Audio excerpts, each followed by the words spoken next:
Hello guys, welcome back to another video. आज की video में हम अपनी जो Node.js में कार्ड ऑपरेशन कर रहे हैं उसी को कंटिन्यू करेंगे। जिसमें आज की वीडियो में हम क्या करेंगे, सबसे पहले सर्वर को सेटअप करेंगे। जैसे लास्ट वीडियो में आपने देखा होगा, अगर नहीं देखा तो आप प्लेलिस्ट को चेकआउट कीजिए एक बार।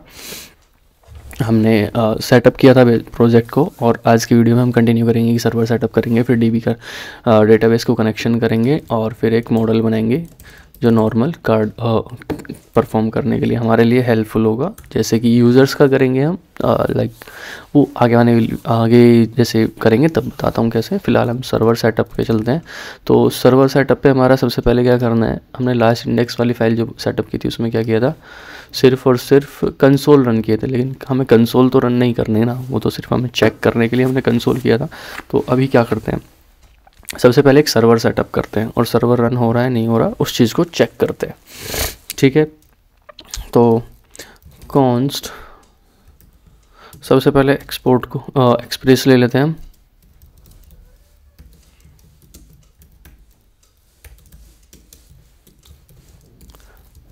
एक्सप्रेस से उसे इंपोर्ट किया, और इसमें हमें क्या ज़रूरत पड़ेगी, दो चीज़ों की। जैसे कॉन्स्ट एक ऐप बना लेते हैं, ऐप इक्वल्स टू एक्सप्रेस, और ये, और इसको रन करने के लिए एक पोर्ट पे रन होता है सर्वर, तो एक पोर्ट और ले लेते हैं।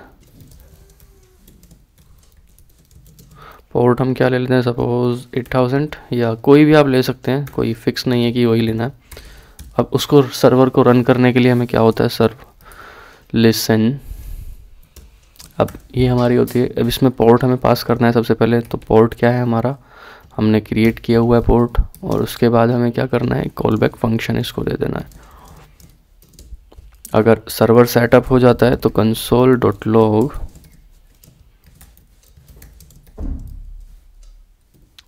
स्टार्टेड, हम नॉर्मल सर्वर को स्टार्ट कर देंगे। यहाँ तक कोई दिक्कत, स्टार्ट करके देख लेते हैं। सर्वर स्टार्टेड, हमारा कंसोल आ गया है। ठीक है, ज़्यादा नहीं किया हमने कुछ भी। प्रीवियस वीडियो में हमने एक्सप्रेस को इंस्टॉल कर लिया था, जो भी हम डिपेंडेंसी यूज़ करेंगे वो सभी इंस्टॉल कर ली थी।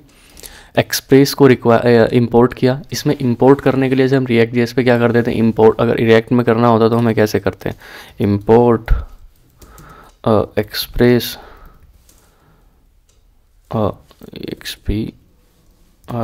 Express equals from,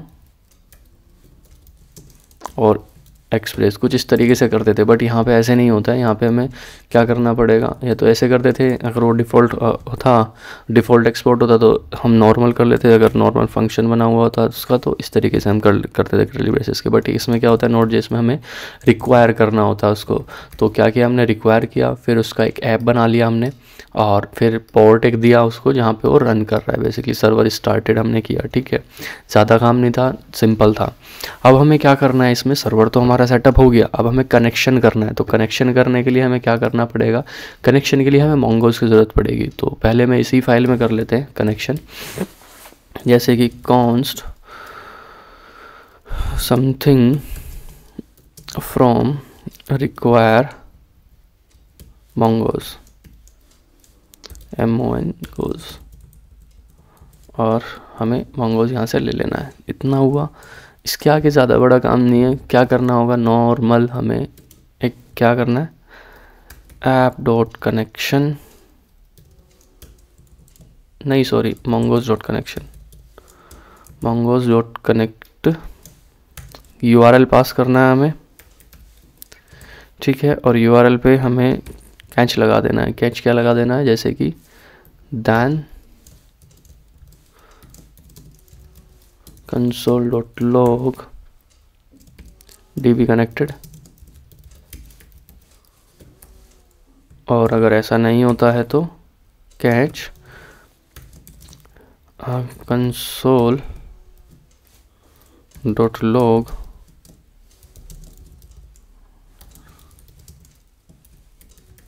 db connection error।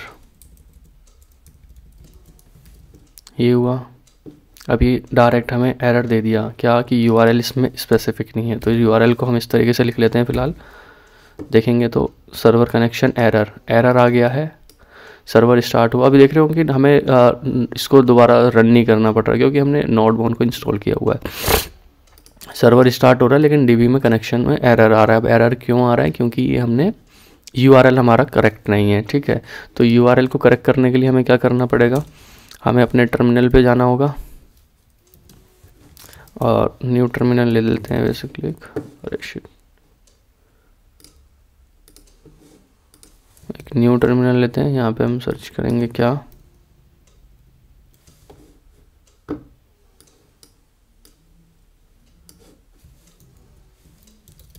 Mongo SH. इस वाली लाइन से मतलब ये कमांड जो हम लिखेंगे इससे क्या होता है, हमारा मोंगो का जो सर्वर होता है उस शेल के लिए होता है मोंगो शेल। तो हम ये इतना पाथ उठाएंगे बस, कनेक्टिंग टू में जो लिखा हुआ है क्या सिर्फ ये, ठीक है। यूआरएल में हम पास करेंगे और स्लैश करके एक हम डेटाबेस का नाम दे देते हैं जैसे कि नोडकर्ड, ठीक है। अब देखो डेटाबेस कनेक्टेड हो गया अभी, ठीक है। अब इसको हमें ये सेम फाइल में रखना अच्छी चीज़ नहीं होती, तो इसको एक अलग फंक्शन बना लेते हैं। पहले इसको देख लेते हैं क्या कि नॉर्मल हमने मोंगोस को इंपोर्ट किया, या फिर कह सकते हैं रिक्वायर किया, कह सकते हैं क्या रिक्वायर किया। फिर मोंगोस डॉट कनेक्शन, कनेक्शन में ये वाला पाथ दिया और उसमें डेटाबेस का नाम, क्योंकि वो यूआरएल पे वर्क करता है। एंड अगर कनेक्ट हो जाता है तो कनेक्ट, हाँ, और एरर आता है तो कोई भी तो एरर, ठीक है। ज़्यादा नहीं था काम। एक नई कनेक्शन की फाइल बना लेते हैं, connection.js। अब सेम वर्क हमें करना होगा क्या, सबसे पहले तो मोंगोस को इंपोर्ट करना है। मोंगोस को इंपोर्ट करने के बाद में क्या करना है, एक फंक्शन बनाना है हमें नॉर्मल, const handle connection। ये हमें कॉल बैक फंक्शन बना रहे हैं, कोई दिक्कत नहीं होगी मुझे नहीं लगता इसमें अभी तक। फिर हमें इस मॉड्यूल को एक्सपोर्ट कर देना है, मॉड्यूल डॉट एक्सपोर्ट, और एक्सपोर्ट में क्या रखना है, हैंडल डॉट कनेक्शन। क्लियर हुआ इतना? अब इसमें करना क्या है हमें वो देखते हैं।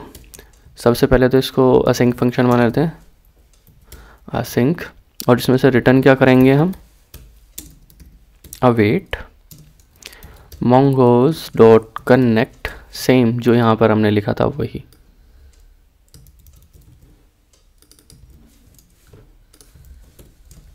सेम चीज़ हमने यहाँ पर करी, यहाँ से हटाया और वहाँ पे डाल दिया। देखा होगा आपने, मोंगोस कनेक्ट में यूआरएल पास किया, देन फंक्शन लगाया, देन एक कैच लगाया, नॉर्मल, ज़्यादा नहीं किया हमने वर्क। यहाँ से हम हटा देते हैं। अब यूआरएल जो है एज अ पैरामीटर लेते हैं हम, क्योंकि ये एज अ पैरामीटर ले सकते हैं या फिर env फाइल से ले सकते हैं। हम एज अ पैरामीटर लेते हैं फ़िलहाल। तो यहाँ पे क्या होगा, यूआरएल आ जाएगा। यहाँ तक कोई दिक्कत नहीं होगी मुझे नहीं लगता, कि हमने एक न्यू फाइल बनाई, मोंगोस को रिक्वायर किया और एक असिंक फंक्शन बनाया हमने, कॉल बैक फंक्शन, जिसमें मोंगोस डॉट कनेक्ट यूआरएल दिया और ये देन और कैच। नॉर्मल वर्क है, इतना ही, ज़्यादा नहीं है। दैन यहाँ पर हम आएंगे, सबसे पहले हम कनेक्शन कर लेते हैं क्या, डीबी कनेक्शन। कनेक्शन के लिए क्या करना पड़ेगा, जो हमने हैंडल फंक्शन बनाया, हैंडल कनेक्शन लेना है हमें और इसको रिक्वायर करना है उसकी लोकेशन से। इसमें हमें यूआरएल पास कर देना है, ठीक है। अगर ये डायरेक्ट जैसे अभी मैंने किया तो मेरे पास तो डायरेक्ट इंपोर्ट हो गया, डायरेक्ट नहीं होता है तो हमें क्या करना पड़ेगा, const handle connection equals to require, और उस पर्टिकुलर फाइल का पाथ देना पड़ेगा जहाँ पर भी वो है। जैसे कनेक्शन नॉर्मल connection.js है तो नॉर्मल हमें फाइल का पाथ देना पड़ेगा। अगर डायरेक्ट आ जाती है तो डायरेक्ट हो जाता है। Very good. अब यहाँ पे मैं इसको स्टॉप करता हूँ, दोबारा से स्टार्ट करता हूँ और आप लोग देखेंगे सबसे पहले सर्वर स्टार्ट हुआ, देन डीबी का कनेक्शन भी ऑटोमेटिक हो गया, ठीक है। ज़्यादा मेरे को वर्क नहीं करना पड़ा, मतलब ज़्यादा नहीं, मतलब सिंपली उधर दूसरी फाइल में हमारा कनेक्शन हमने स्प्लिट कर दिया है, एक गुड वे, बेटर वे होता है ये कि आप सभी चीज़ों के लिए अलग अलग फाइल बना के रखो ताकि आपका कोड नीट एंड क्लीन रहे, ताकि आप अगर टीम में वर्क कर रहे हैं, आप खुद भी वर्क कर रहे हैं, टीम में कर रहे हैं तो वेरी गुड है, अदरवाइज़ अगर आप सेल्फ भी कर रहे हैं तो और भी गुड है। बट सेल्फ में ये होता है कि आपका नीट एंड क्लीन रहता है तो आपको सही रहता है, दिखता है भी है और अच्छा भी काम करने का भी मन करता है। अभी कनेक्शन का प्रॉपर अगले सेपरेट फाइल हो गई, आप इसको डायरेक्ट एज अ पैरामीटर्स आप ले सकते हैं, यहाँ पे प्रॉप्स ले सकते हैं। अदरवाइज़ आप क्या कर सकते हैं, एक env फाइल से भी कर सकते हैं सेम वर्क। ठीक है, तो ये इतना ही। अभी इस वीडियो में हमें क्या करना था, अभी जो हमने पॉइंट किया था, सर्वर सेटअप हमने कर लिया है और डेटाबेस भी कनेक्शन कर लिया है। अब हमें मॉडल बनाना था, वर्किंग लर्निंग। ठीक है, तो मॉडल बनाना है, तो मॉडल बनाने के लिए हमें क्या करना होगा, सबसे पहले क्या एक मॉडल्स नाम से फोल्डर बना लेते हैं और मॉडल्स, ताकि सारे मॉडल्स एक ही फोल्डर में रहें। और एक यूज़र्स का मॉडल हम बनाना है तो user.model.js, या तो इस तरीके से फाइल का नाम दे दो या फिर आप यूज़र model.js दे सकते हो। किसी भी तरीके से वो आपके डिफाइन है, कोई मतलब फिक्स नहीं है कि हमें वैसा ही करना है। ठीक है, तो मॉडल बनाने के लिए हमें स्कीमा भी बनाना पड़ता है। तो मॉडल के लिए हमें क्या बनाना पड़ता है, स्कीमा। ठीक है, ये मॉडल के लिए हमें स्कीमा का भी रिक्वायर्ड होती है, स्कीमा बनने के बाद ही मॉडल बनता है। ठीक है, तो सबसे पहले हमें क्या करना पड़ेगा, मोंगोज को इंपोर्ट कर लेते हैं। Const something from equals to require, sorry मैं भी फ्रॉम बोल रहा हूँ, समथिंग रिक्वायर फ्रॉम मोंगोज। ठीक है, इतना। अब हमें क्या करना है, सबसे पहले क्या कि यूज़र का स्कीमा बनाना है हमें, तो यूज़र स्कीमा सेम नाम दे देते हैं। नेम जो भी हम देंगे वो हमारा वर्किंग के थ्रू होना चाहिए, जैसे ये फंक्शन जो वर्क कर रहा है ना उससे सिमिलर वर्क नेम होना चाहिए। तो इसमें हमें क्या करना है, एक न्यू बनाना है, क्या मोंगोज में डॉट स्कीमा। ठीक है, बस ये इतना काम है। और स्कीमा के अंदर हमें क्या क्या रखना है, जैसे कि हम जो बनाने वाले हैं वो क्या होगा, फायरएसटी फर्स्ट नेम होगा एंड लास्ट नेम होगा, लिस्ट नेम। और हम क्या रख सकते हैं उसमें, ईमेल रख सकते हैं, और हम जेंडर, और हम तीसरा कोई फिफ्थ फील्ड हम लेना चाहेंगे। फिफ्थ फील्ड हम दे सकते हैं प्रोफेशनल कर सकते हैं, प्रोफेशनल करते हैं हम। और या प्रो हटाओ, आप प्रोफेशन हटाओ, सिर्फ ये 4 से ही करते हैं ये, क्योंकि हम 4 पे हम मोस्टली नॉर्मल होते हैं। तो हम इसको करने के लिए क्या करना पड़ा है, जब हमें करली ब्रेसेस ऐड करके सबसे पहले हमें डालना है फर्स्ट नेम। फर्स्ट नेम का हमें टाइप वगैरह डिफाइन करना पड़ेगा, जैसे कि टाइप क्या होगा, स्ट्रिंग होता है नेम। ठीक है, और क्या ये ज़रूरी है, क्यों रिक्वायर्ड, ट्रू हमें डाल देना है। सेकंड, हाँ ये रिक्वायर्ड है, अगर ये नहीं होगा तो हम नहीं बनाएंगे। मतलब ये होता है कि अगर ये रिक्वायर्ड है हमने दे दिया, अगर यूज़र ने या फिर हम जब क्वेरी करेंगे अगर हमने फर्स्ट नेम नहीं दिया तो ये बनाएगा ही नहीं, यूज़र को क्रिएट ही नहीं करेगा। ठीक है, लास्ट नेम होता है, लास्ट नेम हम बनाएंगे एक। लास्ट नेम में क्या करेंगे हम, उसका टाइप क्या देंगे, स्ट्रिंग सेम। थर्ड हम क्या बनाने वाले हैं, ईमेल। ईमेल, ईमेल का टाइप हम क्या देने वाले हैं, स्ट्रिंग। क्या है, रिक्वायर है, यस ये रिक्वायर है, रिक्वायर्ड है। और इसको हम क्या करेंगे, ट्रू करेंगे। और इसमें एक और चीज़ करेंगे, यूनिक।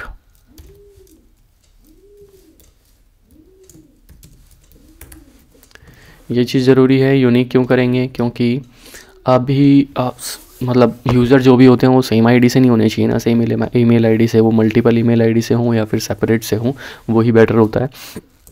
तो ये हुआ नेक्स्ट इसमें यही। और नेक्स्ट है हमारा जेंडर। जेंडर हमारा क्या होगा, एक टाइप दे देते हैं हम इसमें, क्या स्ट्रिंग ही देते हैं अभी के लिए, क्योंकि हम टाइप पे इतनी डीप वीडियो नहीं बना रहे हैं कि किस चीज़ का क्या टाइप होने वाला है। स्ट्रिंग और ये भी क्या हम कर देते हैं, रिक्वायर कर देते हैं। अब इसको मैंने रिक्वायर क्यों किया है, अब देख पाएंगे कि क्योंकि इसको रिक्वायर इसलिए किया है कि हाँ भाई जो यूज़र है उसका जेंडर तो कंफर्म कोई ना कोई होगा ही ना। फर्स्ट नेम है, टाइप स्ट्रिंग किया, रिक्वायर किया क्योंकि फर्स्ट नेम हमें कंपलसरी चाहिए ही चाहिए। लास्ट नेम है, टाइप स्ट्रिंग किया, रिक्वायर नहीं हो सकता क्योंकि बहुत से लोग हैं जो सर्वर अपना लास्ट नेम नहीं लगाते, सिर्फ फर्स्ट नेम पे वर्क करते हैं। फिर हमारा ईमेल है, ईमेल में हमने क्या किया, टाइप को स्ट्रिंग किया, रिक्वायर किया कि हाँ ये रिक्वायर्ड है, और यूनिक भी किया। यूनिक क्यों, क्योंकि सिंगल ईमेल आईडी से हमारे पास सिंगल यूज़र होना चाहिए। फिर हमने जेंडर किया, जेंडर से हमने स्ट्रिंग किया, टाइप उसका, और रिक्वायर में ट्रू किया क्योंकि ये भी रिक्वायर्ड होगा, मेल हो फीमेल हो तो वो कंपलसरी है ही है। अभी ये हो गया। अभी आपने एक चीज़ नोटिस करी होगी कि यूज़र अपडेट होना और यूज़र को क्रिएट होना उसके लिए टाइम स्पैम होता है। अब उस टाइम स्पैम के लिए आप क्या करोगे, यहाँ पर नॉर्मल टाइम स्टैम्प डालोगे और इसको क्या करोगे, ट्रू। क्लियर है इतना। आप इसको सिंगल लाइन में भी कर सकते हैं, वैसे तो कोई दिक्कत नहीं है। ठीक है, ये चीज़ समझ में आई। अब इसका मॉडल, अभी स्कीमा तो हमारा तैयार हो गया है, ठीक है। अब इस स्कीमा में हमें क्या करना है,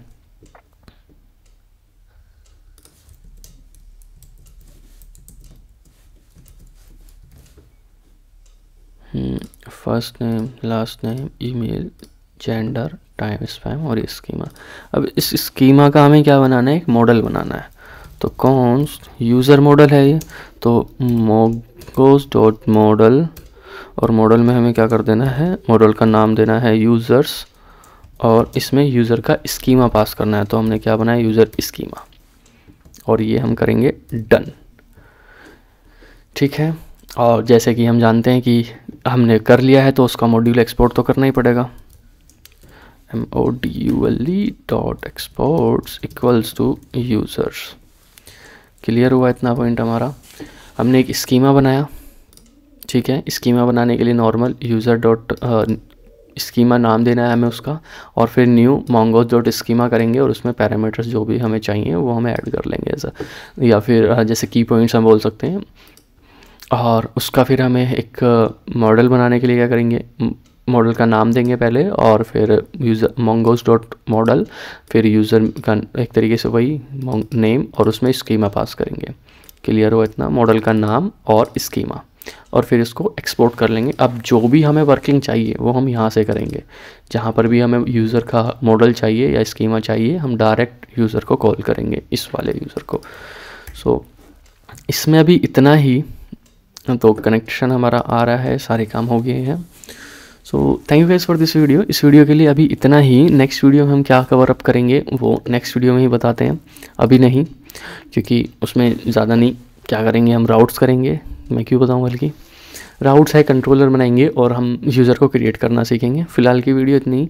सो आज की वीडियो में हमें कवर अप क्या किया है, सबसे पहले तो सर्वर सेटअप किया, डेटाबेस के साथ कनेक्शन किया जो कि MongoDB का था, फिर एक स्कीमा बनाया, और फिर क्या किया, मॉडल बनाया, ठीक है।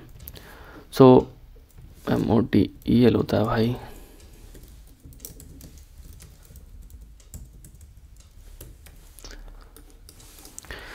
इतना काम हुआ। सर्वर सेटअप एक रिकैप ले अगर हम, तो हमने नॉर्मल सर्वर सेटअप किया, एक्सप्रेस को इंपोर्ट करके एक्सप्रेस को एक ऐप में कन्वर्ट किया, वेरिएबल में ऐप डॉट लिसन, पोर्ट दिया उसको, कंसोल किया अगर सर्वर स्टार्ट हो जाता है। फिर एक हैंडलर फंक्शन बनाया, हैंडल कनेक्शन, उसमें हम क्या किया, उसे कॉलबैक फंक्शन के साथ असिंक का वेट ऐड किया, उसमें mongoose डॉट कनेक्शन कनेक्ट किया, दैन कंसोल अगर वो कनेक्ट हो जाता है, एरर दूसरा कंसोल अगर वो एरर देता है कोई भी, ठीक है। और इस फंक्शन को, हाँ, इस फंक्शन में हमने URL को एज अ पैरामीटर पास किया है, यहाँ से एज अ प्रॉप्स बोल सकते हैं। तो हैंडल को फंक्शन को हमने एक वर्क किया, और इसमें एक URL हमने पास किया जो कि हमारे डेटाबेस का URL है, इतना ही। इसके बाद में हमने मॉडल बनाया, मॉडल में क्या किया हमने, एक स्कीमा बनाया है। स्कीमा में बनाने का क्या तरीका है, मोंगोज को रिक्वायर करना है सबसे पहले। रिक्वायर करने के बाद मोंगोज डॉट न्यू स्कीमा में फिर हमें डालनी है अपने पैरामीटर्स जो हमें रिक्वायर्ड है, डिटेल्स। जैसे हमने क्या, फर्स्ट नेम है, लास्ट नेम है, ईमेल है, जेंडर है, सभी का टाइप डिफाइन किया है और उसकी रिक्वायरमेंट जैसे कि रिक्वायर्ड है या नहीं है, टाइप है और यूनिक है या नहीं है, ये 3 चीज़ों पे हमने मेन फोकस किया है। और टाइम स्पैम कि वो किस टाइम क्रिएट हो रहा है, किस टाइम वो अपडेट हो रहा है, ये उसका टाइम स्टोर करेगा। फिर उसका एक मॉडल बनाया। मॉडल बनाने का सिंपल तरीका था mongoose डॉट मॉडल, मॉडल का नाम, मॉडल का स्कीमा पास कर देना है और फिर यूज़र को एक्सपोर्ट कर देना है मॉडल को। सो इस वीडियो में इतना ही। Thank you guys for this video अच्छी लगी हो तो शेयर एंड सब्सक्राइब, शेयर करना ताकि आपके फ्रेंड्स वगैरह भी सीख सकें। Thank you for this video. Have a good day, bye bye.